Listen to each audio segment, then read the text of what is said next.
Hey guys, it's been a good 5 months since I first started using the Lumix S5 and 2.5 months, 75 days, since I transitioned to all S5s for the weddings I've been shooting. I have to say, it's been an exciting time for me as a wedding filmmaker. Some people say that gear doesn't matter, but that's bullcrap. We all know it. New gear inspires and pushes you to do things you haven't tried before, be it a microphone, a light, or in this case, a new camera.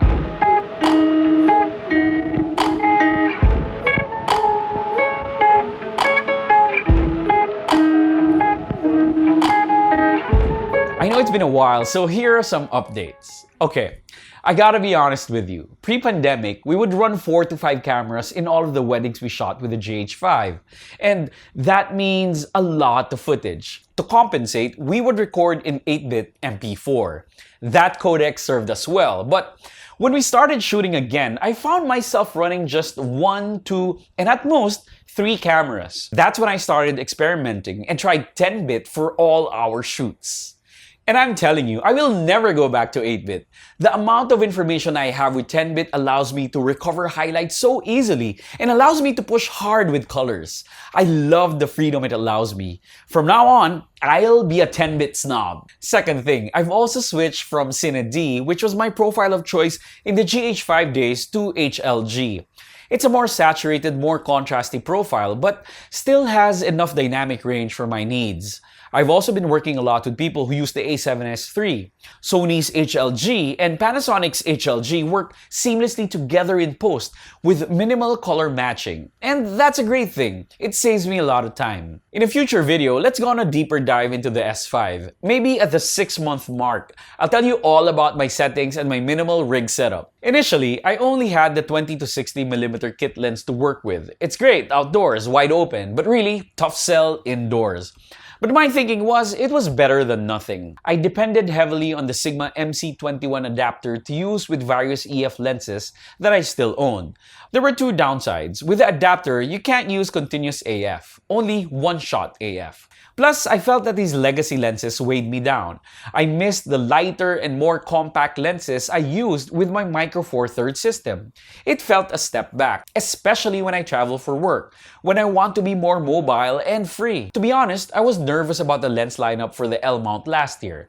There were very few options. All of them were expensive and heavy, mostly photocentric as well. Late last year, Sigma started to announce their new DGDN contemporary lenses specifically made for the L mount alliance. Remember kids, and I still see people get confused about this, the S5 along with the S1, S1R, and S1H all use the L mount. Sigma, Panasonic, and Leica all support this mount, which is full frame. And so here you go, the Sigma DGDN Contemporary 35 and 65mm, both at f2.0. I've only had this for 4 weeks, and I must say, the experience has been very pleasant, and the value proposition is extremely high. I'm going to link down below to the experts for full comprehensive reviews of these lenses. But allow me to share my experiences with some footage taken with the Sigmas. These lenses are very sharp. They reproduce excellent color and contrast. Bokeh looks great wide open, and the f2 aperture provides good separation of subject from background, especially the 65mm.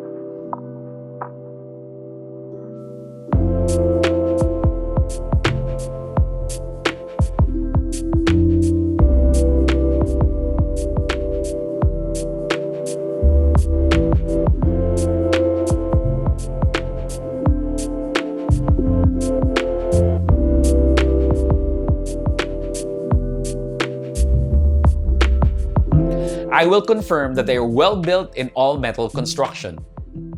They feel substantial in the hand, but not too heavy.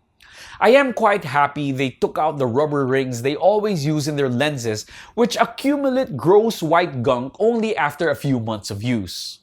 The focus ring feels great to the touch and is very tactile. It comes with both a plastic front cap and a magnetic metal one. That's pretty cool. But I wish they included a pouch though, to avoid scratches and scuffs when not in use. One thing with the S5, if you didn't know already, you can easily switch between full frame and APS-C mode. So, when I use the 35, I actually use it as a 35 and alternately as a 50mm crop. Same goes with the 65, which becomes almost 100 when in APS-C mode.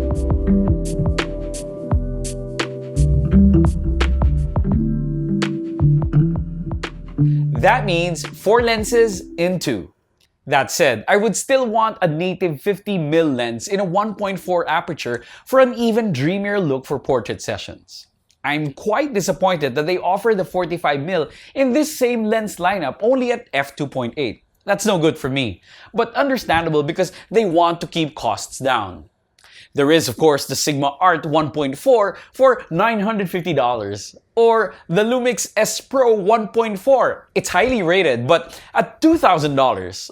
Or, if you're even more of a snob, get the Leica Sumilux SL for almost $6,000. But for myself, I'll have to wait and see what's in the roadmap. I still have my Canon 51.2L or my Zeiss 1.4. I can live with those for the meantime. So far, with the Lumix S5, lens lineup is improving. Performance and image quality are excellent. Low light is perfectly acceptable. Price is just right. What about the big elephant in the room? Let's talk about AF. Again, I gotta be honest, I had very low expectations for AF for this camera. But after watching a video from Thomas Vision, I'll post the link down below. After updating the firmware of the S5 and then tweaking some AF settings in the menu, I'm getting great results, which I'm very happy with. I've gotten to a point where I can trust it in critical situations. Let's say during the processional.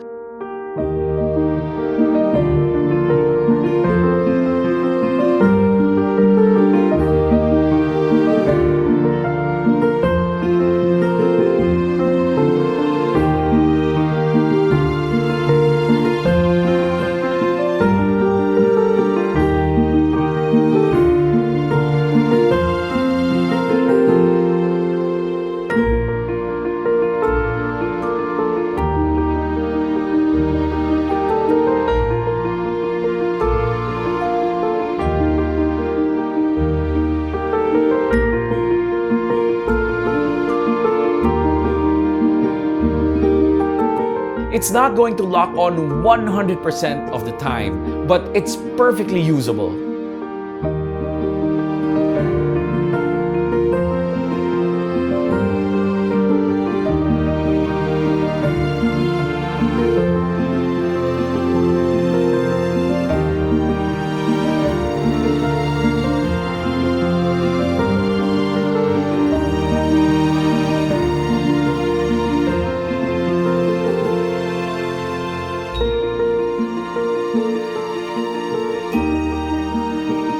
I wouldn't use it in low light, but who knows, maybe we're just one more firmware update away from that.